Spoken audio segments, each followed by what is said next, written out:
Yes, hello guys, welcome to our second class on financial management, still under introduction. The last part we discussed about the financial management being the management of finances of an organization in order to achieve objectives of that particular organization. We also went ahead and said that financial management is purely about objectives. And we said there are two main objectives. One is financial objectives, another one is non-financial objectives. We also went ahead and discussed about types of financial objectives, where we said they are also classified into two.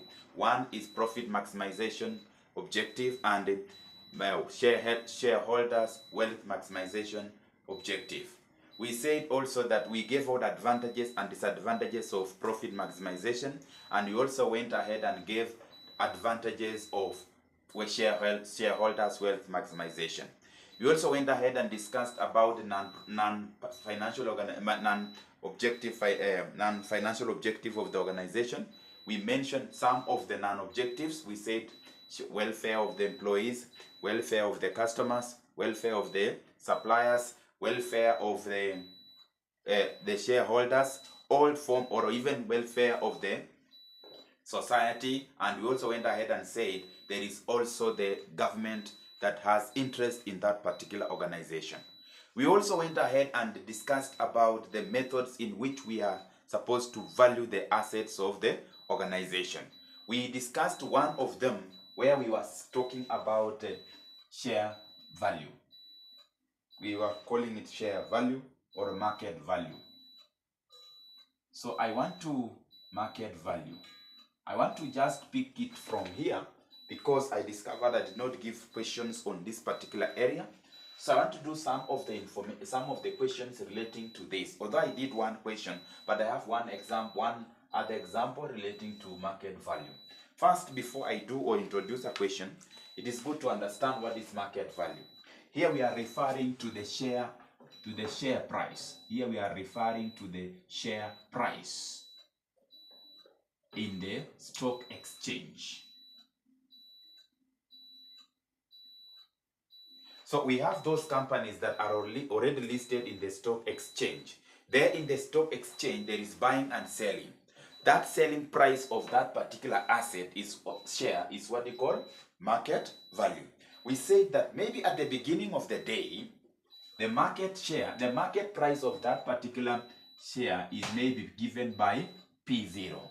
We also said that under this, by the end of the day, the market price of that particular share at the end of the day, that is P1, can also be maybe in this case, let's say 50. Then at the end of the day, it will be maybe 60. So by looking at these two values here, it means that it has moved from 50 to 60. Therefore, it means that the shares, the value of that particular organization has actually gained value. Therefore, in this case, we now come and say, let's calculate what we call the capital gain. So how much is the share of that particular organization has gained in the stock market? Therefore, it will be, we take the price at the end of the period, at the end of the day, we minus the price at the beginning of the day. In this case now, it will be 60 minus 50. Your answer is 10 shillings. Therefore, it means that the wealth of that particular organization has increased by 10 shillings. That is by use of the market what? Value. This case now, we can say yes, this we can calculate what we call the return. Now, return is just that gain from that particular increase in this. So we can convert this into percentage. We call it wealth return. So we can now say we can say capital gain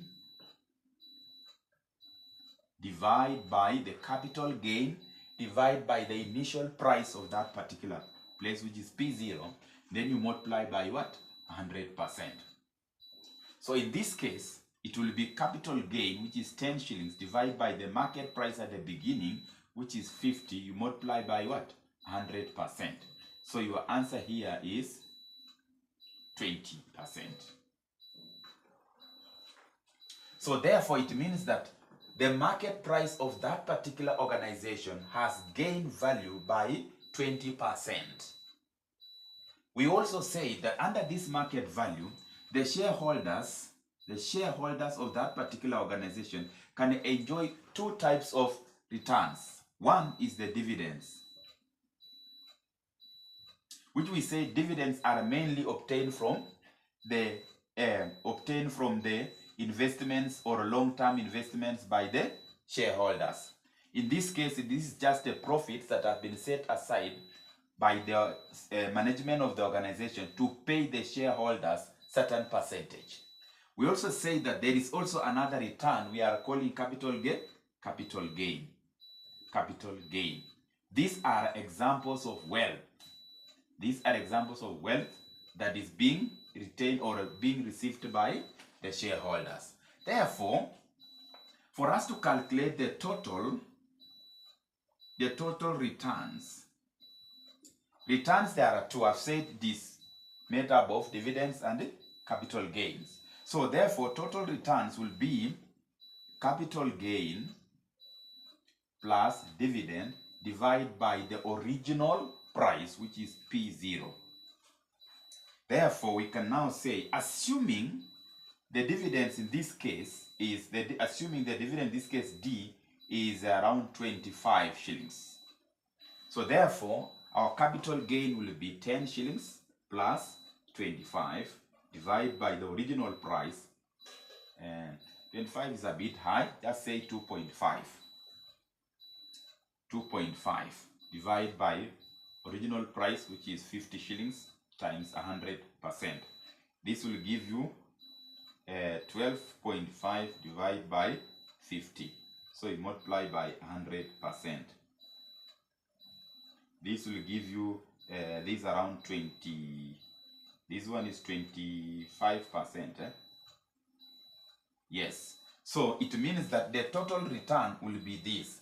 However, we can split this into two. We can split this into two by saying, let me calculate the gain in terms of capital gain. Already we have calculated and found to be 20. What about that of dividends? So that when you now add the percentage for the shares, the market price, plus that is the capital gain plus the dividends, you will get 25, because this is the total. That is capital gain, which is 10% plus dividends of 2.5. So let's calculate the dividends percentage. So this one here, we call it dividend yield. So this percentage here, we call it what? Dividend yield, which is given by DPS, which is dividend per share, divided by the market price. So the question here is market price per share. Which market price per share? Is it 50%, 50 shillings or 60 shillings? Remember, we are saying we have to divide by the original. So therefore, this market price we are referring to should be P0. Therefore, your answer there will be 2.5 divided by 50 times 100%. You divide that like that. Here you get what? 2. This times this, you get what? 50%. Therefore, if you take 20 plus 5, you get what? 25. That is how to split this. Therefore, let me just go through the question that I have for us to demonstrate this particular question well.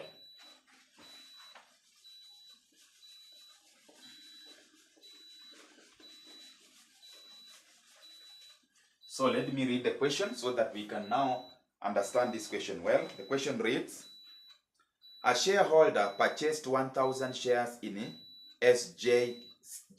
SJG company on 1st January at a market price of 2.5 per share. On 31st December, the shares had ex-dividend market value of 2.82% shillings per share. The dividend paid during the period was 0.27 shillings per share. What is per share? What is the total shareholders' return? And what are the elements of total shareholders' return? So there are two parts of the question. One is what is the total shareholders' return? Two, what are the elements of total shareholders' returns? So that is the question. First, we have to ensure that we extract information carefully. First, it says that a shareholder purchased 1,000 shares. Very important. How many shares? 1,000 shares. So there was a 1,000 shares from that particular company on 1st of January 2024 when the price was 2.5 shillings. So therefore, these shares here, the price at the beginning of the year was 2.5 shillings. Then it says on 31st December, shares had X dividend market value of 2.82 per share. The dividend paid during the period was, so at the end of the period now, that is P1, the dividends were trading at, the shares were trading at 2.82. So you can automatically see what is happening here. This one you need to calculate the capital what? Gain. Then it says again, paid during the period was this one. Then dividends paid during the period is 0.27 during the period. Then question, what is the total shareholders return and what are the elements of total shareholders return? So we need now to calculate. Yes, solution. Question says, what is the total shareholders return? So we now say shareholders return. How do we calculate shareholders return? This is the first part of the question. Now we now say yes, this total returns is given by capital gain plus dividends divided by market price. Therefore, and the capital gain in this case, we have said you take the market price of the share at the end of the period minus the market price per share at the beginning of the period. Therefore, it will be 2.82 minus 2.5. You add the dividends, which is now 0.27. You divide by the original price, which is 2.5. So your answer is, so if you put your calculator very well, your answer you will get is around 24%. This one you will get 24%, or you can say 0.24%. Now, that is now the total shareholders returns. The question also was saying, you have also to show the elements. That is what the question was saying. And what are the elements of total share return? So, elements of total shareholders returns. There are two. One is what they call capital gain. So we have one what they call capital gain,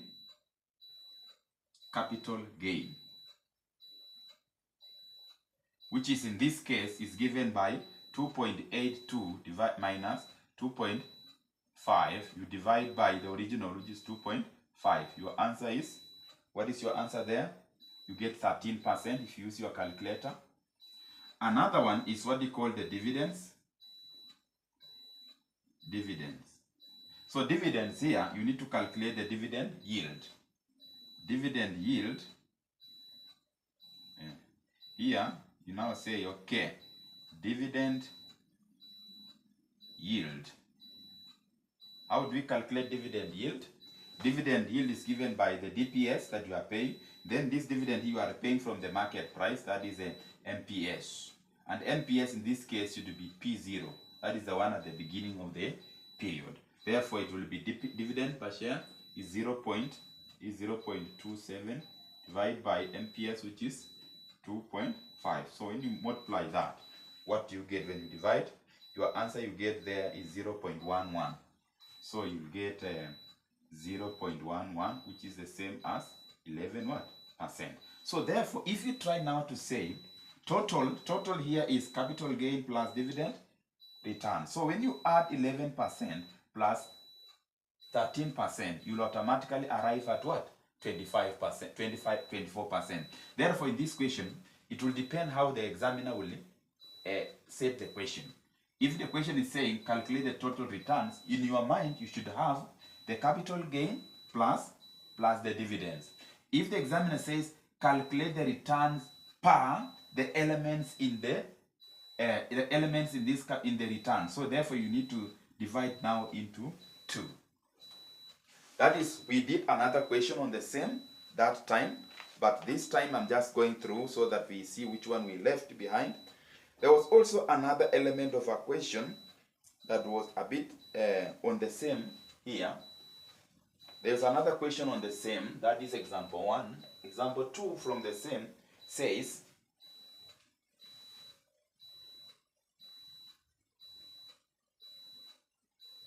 oh sorry, this is on the earnings per share, earnings per share.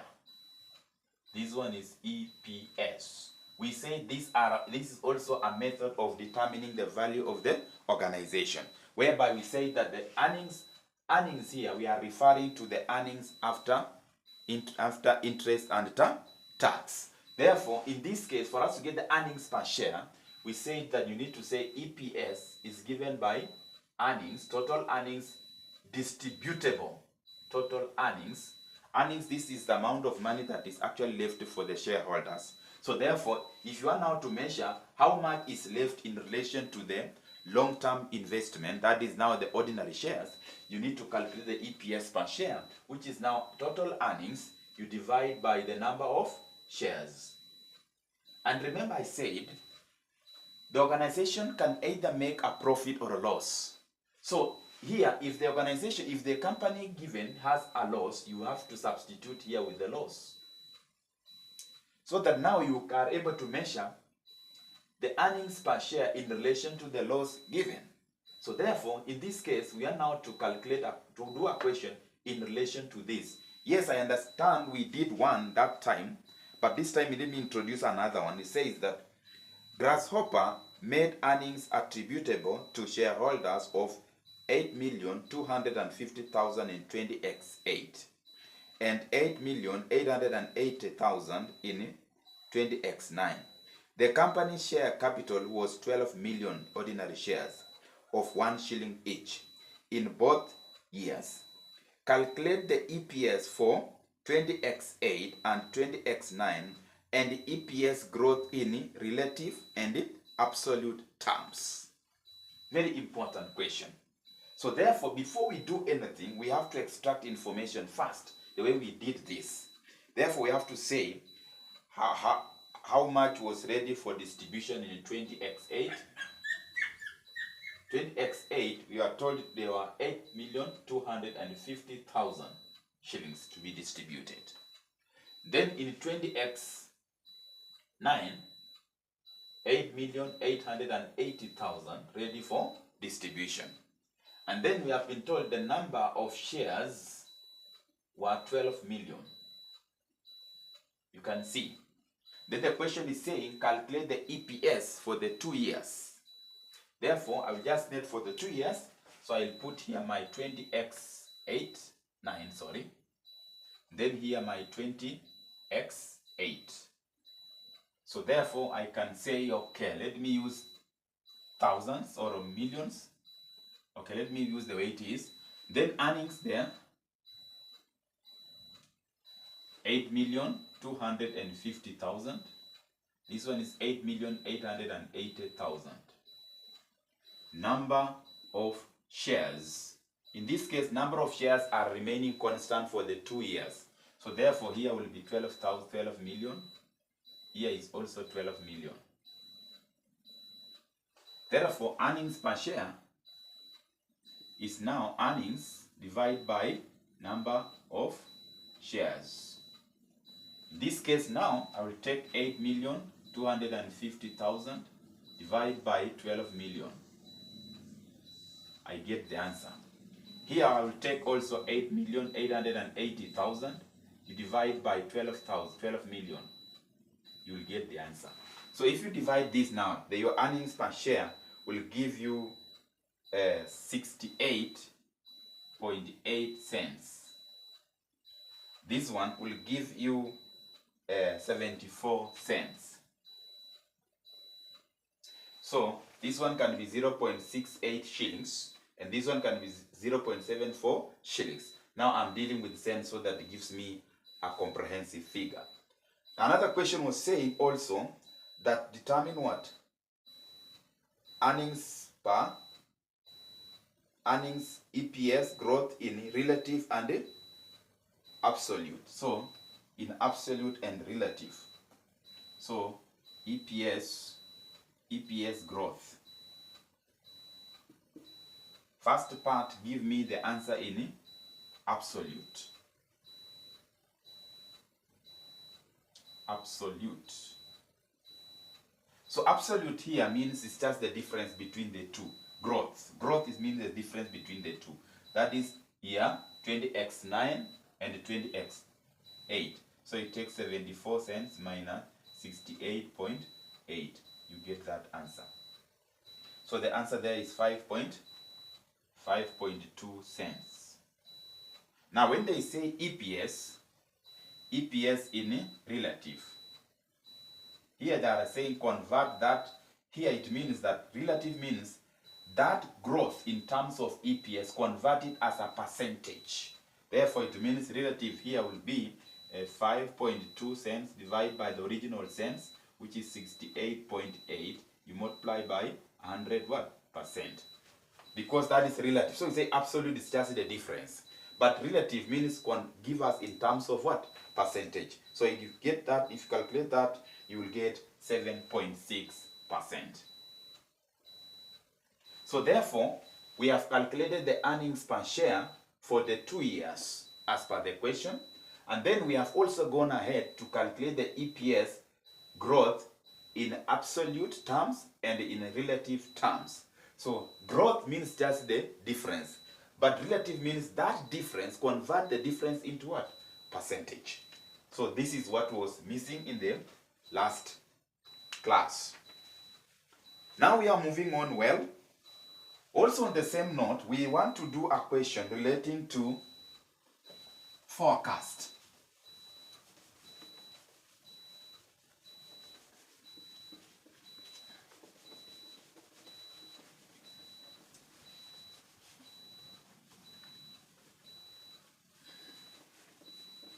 So class, we are doing a question on forecast. That is also part of the introduction, that yes, as a finance manager, you have to do a lot of forecasts. In this case, let's see the question in relating to the forecast. We call it financial targets. Financial targets. So as a finance manager, you should be in a position to target specific. And remember, the meaning of the word target is objective. Okay? So when you talk about target, we are just talking about what? Objectives. So as a financial manager, you should be in a position to determine the targets for the organization. That is to say, you are trying to do a forecast, either for 2 years, 3 years, or 5 years, based on the current situation. So therefore, in this case, we have to do a particular area to forecast from the current, maybe to the 5 years to come in the future. There is a question I have that is projecting sales for 5 years. The question says, Lion Grange Company has recently introduced a formal scheme of long-range planning. Sales in the current year reached 10 million, and the forecast for the next 5 years are 10.6 million, 11.4 million, 12.4 million, 13.6 million, and 15 million. The ratio of net profit after tax to sales is 10%, and this is expected to continue throughout the planning period.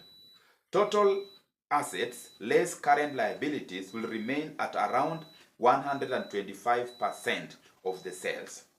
Equity in the current year is 8.75 million.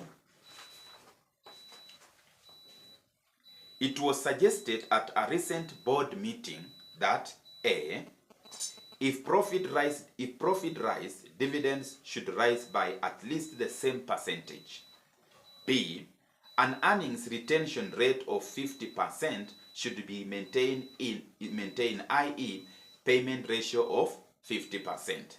C, the ratio of long-term borrowing to long-term funds, into brackets, debt plus equity, is limited by the market to 30%, which happens also to be the current gearing level of the company. You are required to prepare a financial analysis of the draft long-range plan. So you can see that question. Here there is a projection that the company is trying to have a target for the next 5 years. So let's now read the question carefully, and then we do our computations well. Lion Grange Company has recently introduced a formal scheme of long-range planning. Sales in the current year reached 10 million. And the forecasts, which means they are now bringing in the targets, for the next 5 years are at 10.6, 11.4, 12.4, and 13.6 million and 15 million. The ratio of net profit after tax to sales is 10%, and this is expected to continue throughout the planning period. Total assets less current liabilities will remain at around 125% of sales. Equity in the current year is 8.75 million. So let's extract that. So the question is very simple. It is asking us, required to prepare a financial analysis of the draft. Correct. So, financial analysis. So you have to do financial analysis on this as a financial manager. Here we have the current year and we are projecting for 5 years also. So we can say 20x. Maybe for 5 years we can now say 20x1, 20x2, 20x3, and to 20x5. So here we now say 20x5, 20x4, 20x3, 20x2, 20x1. These are 5 years. Then we have the current year. I want you to get information right, how we are doing, so that now when you will be alone, you'll be able to revise and do as many questions as possible. So we want to do a projection. We have the current year and we have now the projection for 5 years. In this case, we can now reduce it to millions. So let's say in millions here. Let's say in millions, shillings in millions. Shillings also in millions, shillings in millions, shillings also in millions, shillings in millions, and shillings in millions. Now we go one by one. We have been told they are dealing with sales. Sales for the current year is 10 million. Then from first year to fifth year they are projecting this one to be 10.6, 11.4, 11, this is 12.4,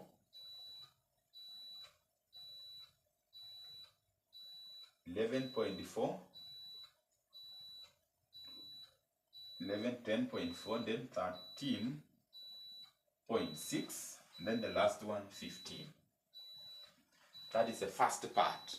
The second part says the ratio of net profit after tax to sales is 10%, meaning that the net profit after subtracting all the expenses, which means expenses will take 90% of the sales. So therefore your net profit will only be 10%. So now let's say net profit at 10%. So which means the entire 90% will be the expenses of the organization. So let's see now. 10% of this is 1 million. 10% of this is 1.06. 10% of this is 1.14. 10% of this is 1.24. 10% of this is 1.36. 10% of this is 1.5.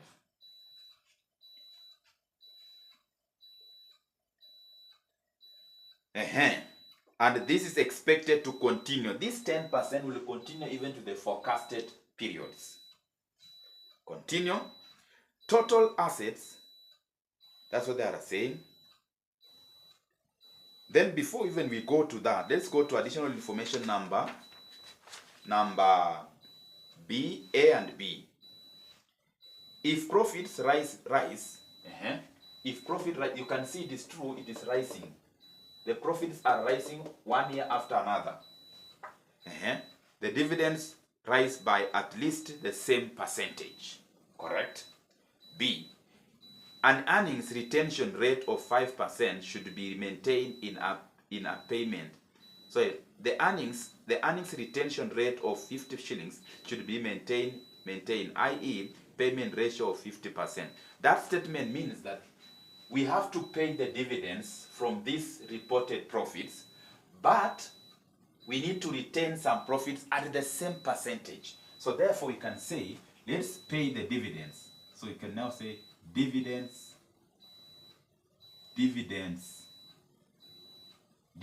paid. At what rate? 50%. So that now the remaining percentage, remember, we can just underline like this so that we see exactly what is happening here. So we have the net profits here. When we subtract now the net profit minus the dividends, we'll now find what we call retained profit. Retained profit. So let's see. Let's see now. If you take your calculator, 50% of this is 0.5. 50% of this, 50% of 1.06 will give you 0.53. This one 50, 0.6, 0.57. This one is 0.62. This one is 0.68. And the last one is 0.78. So if you take 50% of the net profits here, then when you subtract now, you are supposed to get what? The retained what? Profits. What is retained? Now, on the same note, question continues by saying total assets less total liabilities will remain at around 125% of the sales. Correct. So we now say, okay, total assets less current liabilities will be at what rate? 125% of the sales. 125% of the sales. So therefore, this one, when you put in your calculator, you will put it 1.25 of this, 1.25 of this, 1.25 of all that to the end. So if you say now 1.25 of the sales, the answers you get are as follows. Here will be 12.5 million. Here you get 13.25. Here you get 14.25. Here you will get 15.50. Here you will get 17.00. And the last one you get 18.75. That's what they are saying. That the total assets will be 125% of sales. So that is the information. Now, on the same note, we have also been told very important information. Yes, they are saying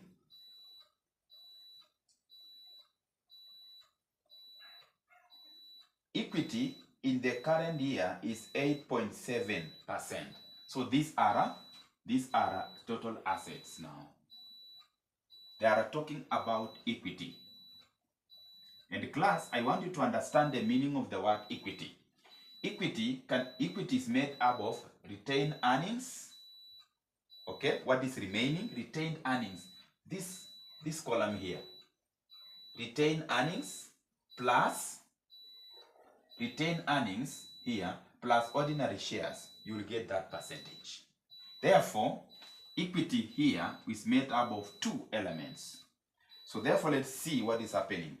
Equity, the first we have been told, the equity in the current year is 8.75. 8.75. Now, for us to get equity, this is for the current year. When you go now to forecast, equity is always increased by the retained earnings. So this is for this year. So we carry this forward to the 20x1. So 20x1 will be 8.75 plus the retained earnings, which is equivalent to dividends paid, because we are told they are dividing it by 50%. So therefore, you will now take this plus this you get here. So that gives you 9.28. Equity is made up of the retained earnings brought forward plus the retained earnings for that particular year. So for us to calculate the equity for the 20x1, we need to take the equity for the current year plus the retained earnings for that particular year, 20x1. You get this. 29.28 plus this you get here as 9.85. This plus this you will get 10.47. This plus this you will get 11.15. This plus this you will get 11.90. I hope you have understood the meaning of the word equity. It is the equity we have plus any retained earnings. In financial reporting, you will see this how this one is calculated. Equity is made up of retained earnings plus ordinary shares plus any revaluation reserves. So in this case, because these are financial management, it's not the financial accounting. So we just go in the summary format like that. Then on the same note, there is an information we are also being told in additional information. Yes, see, the ratio of long-term borrowing to long-term funds is limited to 30%, which happens also to be the current gearing level of the company. In that case, it means we have the debt here. We have the debt, and this debt here to equity, that is, they are saying to long-term funds. The meaning of the word long-term funds is equity. That is ordinary shares. Inside the figures of this 30% is in the ratio of 30 to 30%. Then there is also 70%. Meaning 30% debt and 70% what? Equity. So therefore, we have now to calculate it very carefully to find out the amount for debt. How do you get the amount of debt? Here we have been told 30% is debt, and we have already equity here, meaning 70% is equity. Therefore, we use now our simple way of saying if 70% is equals to 8.75 or equals to 9.28 or equals to 9.85 or equals to 10.47 or equals to this, what about 3? So therefore, it means that for us to calculate debt, it will be what? 3 over 7 times the equity. In this case now, in your calculation. Because we have just said, if 70% is 7% equals to 8.75. What about 30%, which is now the structure or the component of debt in the capital structure? We squat. So it will be 30 over 70. This. So it will be now 3 over 7 times that. So now if you say 3 over 7 times 8.75, your answer you get is very simple.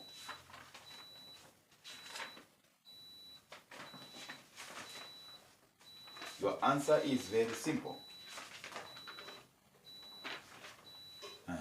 So this times this you get 3.75.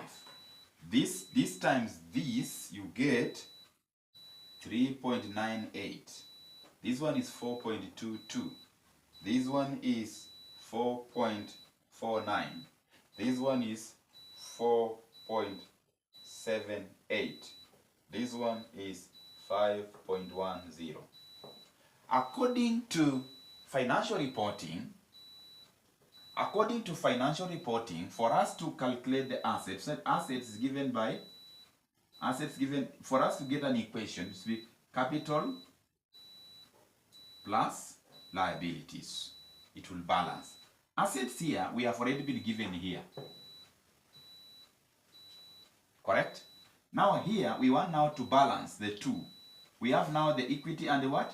The debt. So let's add so that we see whether it is balancing or not balancing. If it is not balancing, then we will say there is either a shortfall or more. So let's see now. So if you add now equity plus debt, we will compare with the debt with the total liability assets here. So this one will give you 12.5. This will give you 13.25. This will give you 14.07. This will give you 14.96. This will give you 15.93. This will give you 17.00. Now, this assets plus is equals to equity, which is the capital, plus the debt must balance. If it doesn't balance, then we have to find out what we call the shortfall. Shortfall funds. Now, in this case, we have the funds here. These are the total. These are now funds available. Funds available. Therefore, this minus this, it is giving you 0.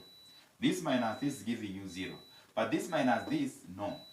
It gives you a shortfall. It means that there is shortage here to fill this. What is that shortage? It is 0.18. This minus this, it is giving you a shortage of how much? 0.54. This minus this, there is a shortage of how much? 1.07. This minus this, there is a shortage of how much? 1.75.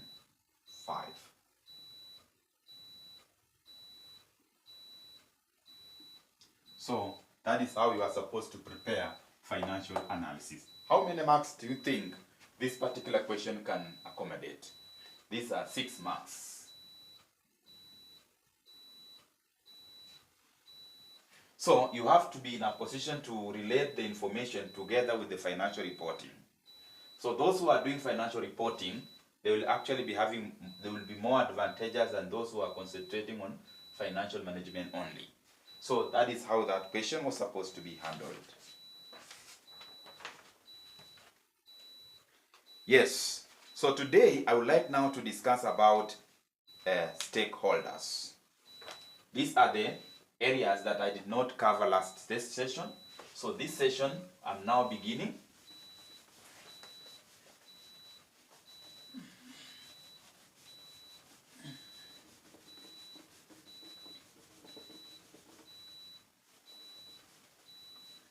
So therefore, I will be sharing some questions that you people will be going through, and if you come across a hard question, you can just reach me directly and be in a position to be helped.